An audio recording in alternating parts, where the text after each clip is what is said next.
Bonjour à tous et bienvenue dans votre JT sur Book TV. À la une de cette édition du lundi 16 mai 2022, les boucles Bel Air qui se sont déroulées dimanche dernier et qui ont été marquées par la Color Run, une course réservée aux moins de 15 ans. Le salon des artistes qui s'est ouvert au château, nous vous dévoilerons quelques lauréats. Et les filles de l'UPAB qui ont conclu leur saison par une 3e place, bilan et perspective pour les roses dans ce JT. Et bien sûr, vous retrouvez Sophie et sa météo à l'issue de ce journal. Dimanche matin, sous un beau soleil printanier, se sont déroulées les boucles Bel Air, la célèbre course pédestre de Book Bel Air, au programme 2 parcours de 6 et 12 km. Plus d'une centaine de participants ont parcouru la forêt boucaine, mais malheureusement, suite à un souci de balisage, le classement de la course n'a pas pu être établi. Pas de vainqueur donc, mais de la bonne humeur, comme nous l'explique Stéphane Perrassini, adjoint au maire, délégué aux sports et grands événements. Il y a eu un petit souci de signalisation à un moment donné où les gens sont partis sur un parcours qui n'était pas le bon. Effectivement, ça a faussé les arrivées, ça a faussé le nombre l'ordre d'arrivée de certains participants.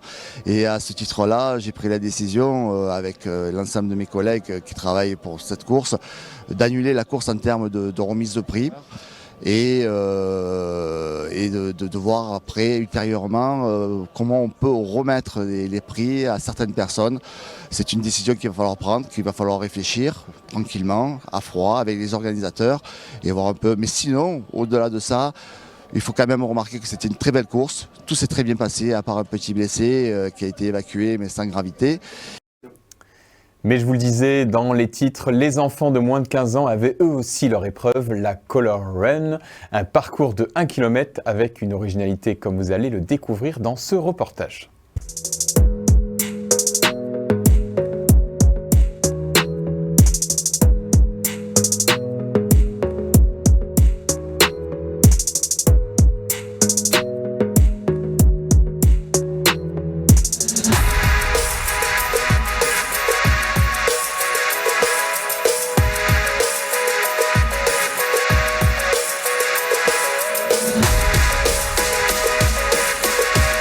Pour chaque participant de la Color Run, ils étaient plus de 90 aujourd'hui à participer.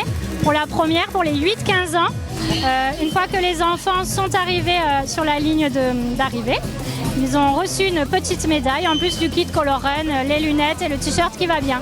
C'est du fun, voilà, c'était vraiment le but pour que les enfants s'amusent et puis qu'ils aient le droit, pour une fois, de pouvoir se colorer et se barbouiller partout avec de la poudre. Sans risque pour la santé, puisqu'elle est évidemment faite à base de fécule de maïs.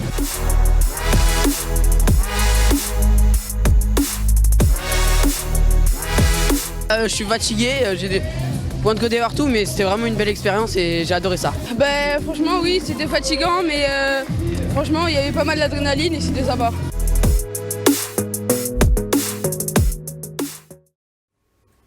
Et chapeau aux organisateurs, le service des sports de la mairie de Book Bel Air et bien sûr l'association Courir à Book Bel Air.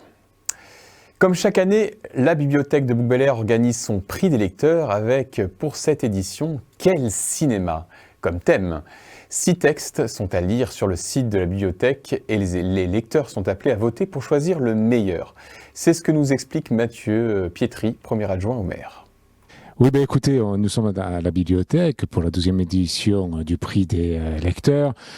Cette année, c'est Quel cinéma ? Sans exclamation, point d'interrogation ou point d'exclamation, ce qui laisse libre à l'imagination. Donc, on a 6 textes cette année à départager. Nous avons jusqu'au 20 mai pour le faire, donc il reste encore quelques jours. Et nous vous donnons rendez-vous le 1er juin à 18h30 à la bibliothèque pour avoir le résultat. C'est une opération qui se fait dans le cadre de la culture à Book Bel Air et pour cette idée que la culture est ouverte à tous et n'est pas seulement le privilège de quelques professionnels ou autres. On est tous véhicules de la culture, on est tous imprégnés par la culture et qu'on soit professionnel ou amateur, on a tous notre mot à dire et notre pierre à l'édifice à mettre pour que Book Bel Air soit une terre de culture. Et c'est également une tradition à Bouc-Bel-Air, le salon des artistes qui a pris ses quartiers au château, et ce jusqu'au 22 mai. Parmi les œuvres exposées, certaines ont été primées par le jury. On vous fait découvrir quelques lauréats qui auront le privilège d'exposer à nouveau au château en février 2023.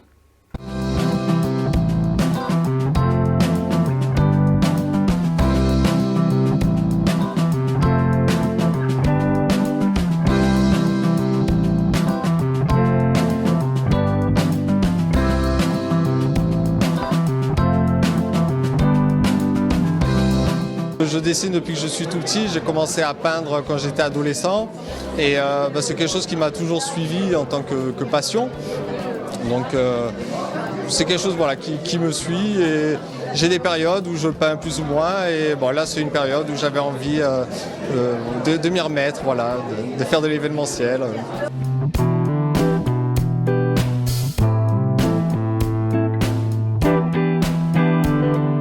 Dans le quotidien, on est vraiment très pris au travail, avec les délais, avec les lois, avec plein de choses. Et en fait, j'ai une liberté absolue dans la création et dans les toiles que je crée.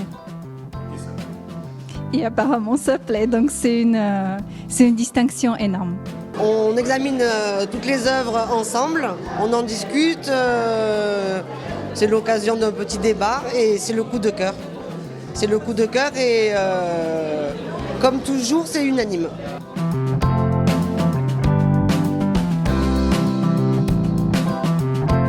Et cette émulation se fait entre des bouquins, des non-bouquins, et ça ouvre en fait Bouc-Bel-Air et le château sur le territoire d'Aix-en-Provence, puisqu'il y a des artistes qui viennent d'autres communes, et c'est ce qu'on veut. Ce qu'on veut, c'est valoriser l'image de Bouc-Bel-Air en faisant une terre de culture, et pour ça, il faut qu'on soit ouvert sur le territoire, sur l'extérieur.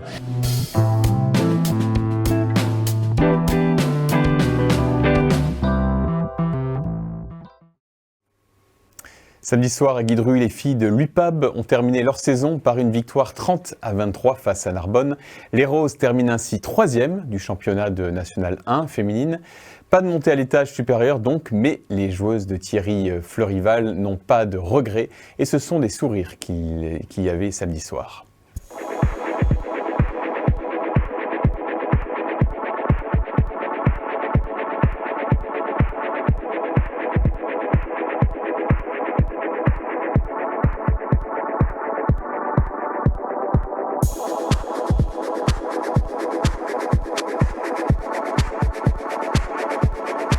Je retiens de cette saison qu'on a vraiment construit un groupe et c'est pour ça qu'on fait un sport co, c'est pour vivre des moments en groupe et je pense qu'on a vécu des moments très durs tout ensemble et ce qui nous a beaucoup soudés et là ce soir c'est des super moments, une super saison. À quelques détails près, on va dire qu'on a peut-être raté la montée, mais voilà, ça fait partie du sport et ces petits détails-là vont nous servir pour être encore plus forts, j'espère, l'année prochaine.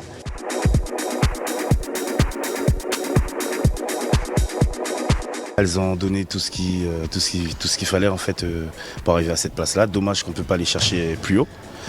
Mais voilà quoi, après je tiens à féliciter les filles parce qu'en fait c'est très compliqué d'allier, si tu veux, quand on fait du sport passion, d'allier le travail, les activités personnelles, privées et tout. Et donc du coup les filles ont su mettre tout ça en œuvre pour avoir une bonne saison cette année. En plus elles sont vécues à domicile, donc c'est très bien pour elles.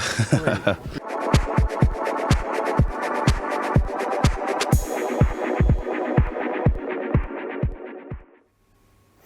Merci de nous avoir suivis. Dans un instant, la météo de Sophie. Belle semaine à tous.